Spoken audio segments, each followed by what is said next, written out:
Ninguém ensina pra gente como é que a gente faz para parar de amar, para parar de doer o amor quando o amor não está mais lá. E acho que é uma coisa que a gente tem que começar a entender como a gente pode se trabalhar. Eu fui mergulhar na neurociência para entender um pouco esses mecanismos, né, de como a gente se apaixona, como se desapaixonar, num outro olhar aqui, além do analítico e psicanalítico. E tem uma pesquisa do Journal of Neuropsychology, que fez uma pesquisa com homens e mulheres que tinham terminado relações há 2 meses, e eles viram que 85% do tempo dessas pessoas, elas passavam lembrando e pensando no ex. Sempre tem essa sensação de assim, qual é o tempo que eu deveria superar, né? Tá cedo, tá tarde. Tem uma neurocientista que chama Lucy Brown, que fez uma pesquisa e ela fala que, em média, a gente demora de 6 meses a 2 anos para superar um amor. Então, eu acho que ao mesmo tempo que é angustiante, é reconfortante, né? Porque a gente vive num mundo que quer superar amanhã e às vezes vai demorar 2 anos. E a gente vai ter que conviver esses 2 anos com a saudade, com a dor, com a carência, com a vontade de ligar. Mas existem ferramentas para a gente lidar com isso de uma forma a superar a relação sem negar essa dor. Estudando a neurociência, a gente vê que a paixão, ela realmente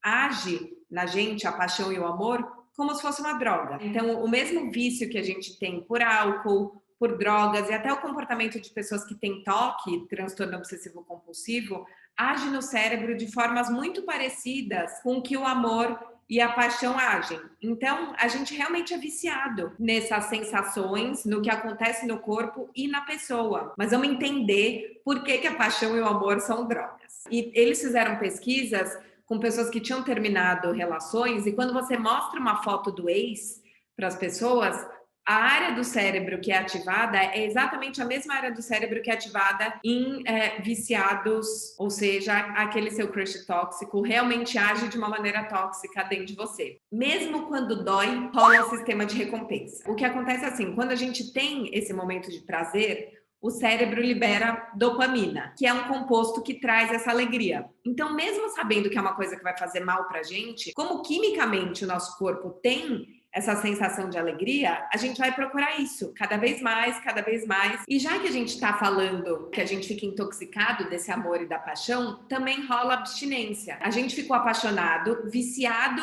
nessas emoções boas, e aí, a hora que a pessoa não tá lá com a gente, é quase como se o corpo buscasse intuitivamente qualquer registro que pudesse nos aproximar daquela pessoa, porque a gente quer viver aquilo de novo. E tem um estudo muito interessante que fala sobre a paixão reversa, que é o efeito rebote do fora, que acho que isso acontece muito, eu já me identifiquei muito nisso. Quando o nosso corpo é privado de um prazer, você tende a querer ainda mais aquele prazer. Então, se a gente usar um paralelo, por exemplo, com dietas restritivas, se você fica sem comer muitas coisas, uma hora você tem um gatilho que te dispara uma compulsão e você sai comendo loucamente. Então, se de repente você está se vendo privado daquela pessoa e daquele amor, você vai criar um gatilho para ir atrás de muito dela e você vai sentir que você precisa mais dela do que você realmente precisa. É só, na verdade, que você está vivendo esse lugar da abstinência. Eu acho que, assim, é angustiante, mas ao mesmo tempo muito esclarecedor a gente pensar com esse olhar mais científico para o amor e para a paixão, e entender que, assim, sim, se é um mecanismo parecido com o mecanismo de um viciado em droga, um viciado em álcool, a gente precisa também lidar com esse desapaixonamento como se a gente estivesse fazendo rehab. Então, acho que é importante a gente também desapegar da ideia de, não, vou acordar amanhã e vou estar superada e tudo bem, nunca mais vou pensar na pessoa.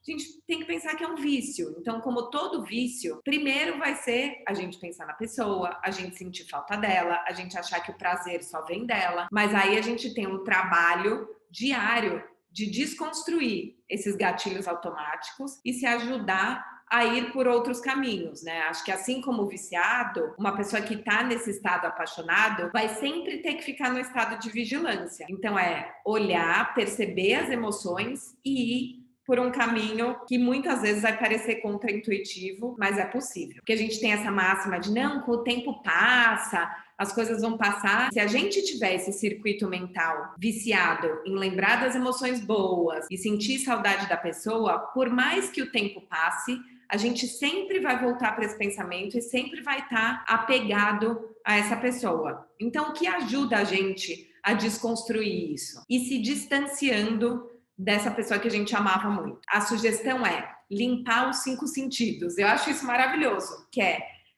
não ver a pessoa, né? Sabe aquela fase que você terminou com o cara que estudava com você na faculdade? Ou você tinha o crush no Carlos do RH e aí você via todo dia? Quanto mais você vê a pessoa, mais difícil é você desapegar. E isso serve também para as plataformas digitais. Então, não sou eu, é a neurociência dizendo para você: para de seguir, silencia a pessoa. E aí, pensando nos 5 sentidos, evita comer os pratos que vocês comiam juntos nesse primeiro momento. Evita ir para os lugares que vocês iam juntos. Ouvir as playlists que te lembram da pessoa. Porque todos esses gatilhos de sentidos vão fazer você se sentir próxima dela. Então, quanto mais você se distanciar das referências, melhor. Porque isso vai te dando um espaço mental. E aqui, eu acho que não só a gente se distanciar, mas também pedir para os amigos não fazerem aqueles comentários do tipo: vi Carlos Augusto no supermercado. A pessoa não falou por nada demais, mas só dela falar que viu no supermercado, você já vai pensar: no supermercado? Essa hora? Será que estava comprando comida para fazer date para outra pessoa? Tá bem ou tá mal? Como é que ele tava? E aí a gente se reaproxima. Então, não só silencia e distancia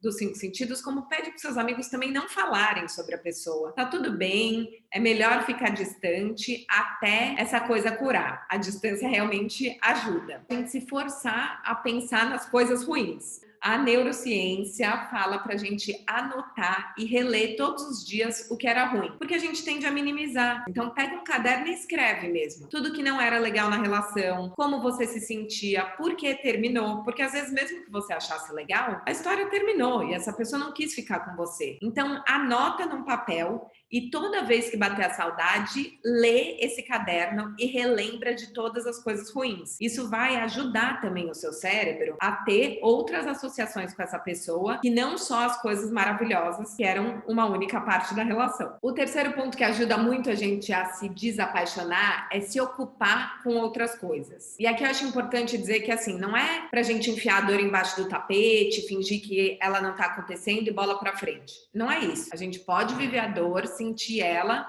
mas a gente não pode ser sugado por ela e paralisar a vida. Então, lembra que vó falava, mente vazia, casa do diabo? A neurociência comprova isso. O convite aqui é: ocupe o seu tempo com outras coisas e vá descobrindo coisas que te dão prazer. Se mantenha ocupado, porque isso ajuda também a cabeça a se distrair. Eu acho que é importante, às vezes quando a gente está nessa dor de amor, a gente quer ficar sentindo aquilo e ficar miserável, ou até você começa a fazer uma atividade e a pessoa ainda está na sua cabeça. Tudo bem, não para de fazer a atividade, a pessoa vai ficar lá, mas você também está com outra atenção, você está cozinhando uma receita que você viu da Bela Gil e de repente você vai falar: nossa, mesmo pensando no fulano, fiz aqui um quiabo assado com brócolis que ficou maravilhoso. Então você vai ver que mesmo ainda pensando, você pode fazer outras coisas e a sua cabeça vai se levar para esses outros pontos de atenção. Se o pensamento vier, não briga com ele, é tipo meditação, né? Nuvens, vê e deixa passar. Então, não briga, mas muda de direção. Fala: tá bom, pensei na pessoa aqui, mas agora vou andar de bicicleta no quarteirão da minha casa. Então, se permita fazer essas outras coisas sem esperar um resultado, como se magicamente elas fossem te fazer mudar. Talvez elas não façam, mas elas vão ajudar a sua cabeça a se conectar com outras coisas. Se ocupe com outras coisas, no terceiro ponto, mas não se ocupe com amores tapa-buraco. Porque muitas vezes a gente ouve: não, só se cura um amor com o próximo. E aí você ainda tá toda mexida, envolvida com aquela pessoa e sai, abre os aplicativos e marca um monte de date, porque quer sair com alguém para aplacar essa sua saudade louca. E a chance disso ter um efeito rebote é gigante, porque se você ainda estiver muito conectado com essa pessoa do passado, você vai comparar o tempo inteiro e aí você vai beijar esse novo fulano e falar: puta, não é a mesma coisa. Aí ele vai fazer uma massagem no seu pé e você vai falar: não, mas eu gostava mesmo do outro que fazia um cafuné. Aí vocês vão conversar sobre Caetano Veloso e ao invés de você ficar feliz que ele também gosta, você vai ficar pensando na noite que você transou à luz do luar, ao som de You Don't Know Me com o seu ex. Então, nesse primeiro momento, não ocupa com um novo amor. A gente não precisa estar sempre nesse mood romântico, né? Se cerca das suas redes de afeto, se ocupa com atividades e deixa para se abrir para o amor um pouquinho mais para frente. Esse vício da paixão e do amor geram efeitos químicos e a gente acaba tendo uma baixa desses neurotransmissores e de hormônios que ligam a gente com prazer. É importante a gente poder aumentar esses hormônios de uma forma natural através de outras coisas. Então, exercício físico é super recomendado, mesmo que você não esteja afim, é isso, andar de bicicleta, dar uma volta no quarteirão, correr, pular corda na sala de casa. Essa coisa do suor não só ajuda a gente a suar a nhaca, como também libera hormônios ligados a bem-estar. Uma outra coisa que eleva a ocitocina é a gente abraçar pessoas queridas. Eu sei que a gente está num momento difícil, mas se por acaso você tem visto pessoas, assim, uma pequena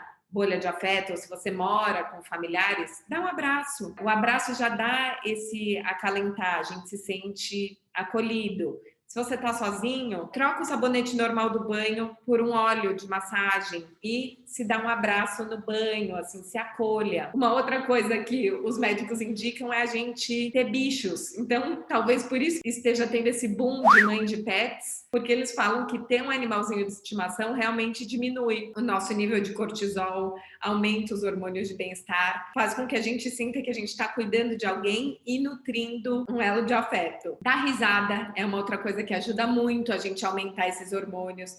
Então, assim, faz uma maratonagem de meme cafona, vê aquele filme que você ri, que é uma bobagem. São tempos difíceis, mas assim, liga para aquela amiga que faz piada de tudo, que se coloca para baixo, você coloca para baixo também, vocês riem mesmo da desgraça. Então procure coisas que te ajudem a dar risada. Pega uma abobrinha, faz de microfone e se joga. E ser generoso também é uma outra coisa que ajuda muito a elevar esses hormônios do bem-estar. Então, assim, aproveita que você está limpando todos os vestígios da pessoa, doa as coisas da pessoa para uma instituição de caridade. Você vai se sentir bem, vai ajudar alguém, isso vai elevar os hormônios de bem-estar. Tudo isso vai ocupar a mente, que é o que a gente falou lá atrás, e vai ajudar a liberar esses hormônios de bem-estar e fazer com que essa dor não tome todo o seu corpo, não só emocional, como quimicamente. A gente pode sempre ressignificar a dor em arte, né? Então, quantos filmes maravilhosos, poesias, pinturas nasceram de desamparos amorosos. Talvez a gente nunca vá ser um Almodóvar na vida, mas por que não aproveitar essa dor e colocar em palavra? Então, assim, se arrisca a escrever um conto, uma poesia sobre a pessoa, a pintar, a fazer colagem. Pega as revistas velhas que estão em casa, recorta tudo e faz umas colagens. Usa a dor como fonte de inspiração, porque acho que a gente fica querendo isso, negar a dor e superar a dor. Se a gente conviver com ela e pensar, tudo bem, essa dor está me trazendo humanidade e eu posso transformar isso em arte, isso é lindo. Tem uma obra que eu amo muito de uma artista francesa que chama Sophie Caille, que ela recebeu um e-mail do namorado terminando com ela, e ele terminava o e-mail falando, cuide de você. Isso foi época pré-WhatsApp. E ela ficou desolada, mas o que ela fez? Ela pegou aquele e-mail, deu para outras 23 artistas interpretarem aquele luto. E aí ela ressignificou essa dor através disso. Então, vamos poder também conviver com isso e transformar de uma forma artística, sem pretensão nenhuma, mas isso ajuda a gente a lidar com as emoções, sabe? Então, escreve no caderno sem pensar muito, assim, meio catarse de escrita, tira fotografias, transforma o seu quarto numa instalação, ressignifica. Acho que é bonito, né? Esses são 6 pontos que ajudam a gente nesse processo de desapaixonamento. Eu acho que tem amores que a gente sempre vai carregar com a gente. E aí, como todo adicto, a gente sempre vai ter que ser vigilante com a gente mesmo. Talvez tenham recaídas. E tudo bem, não é porque você teve uma recaída e você ligou para a pessoa, ou você topou receber ela em casa e ela nunca mais apareceu, que você não vai superar nunca.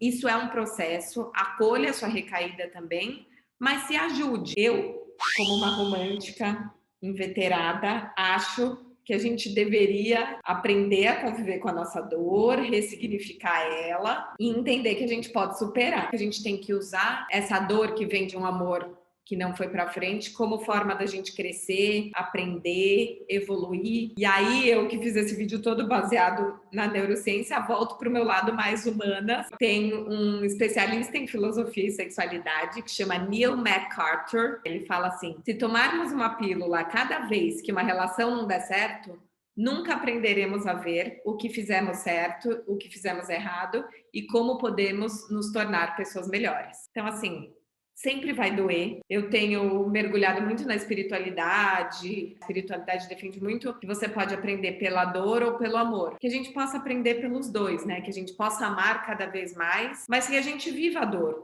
como um aprendizado, como um processo, que a gente aprenda a desamar, a se desapaixonar, que seja uma escolha nossa e que a gente respeite esse tempo, mas dando a distância devida.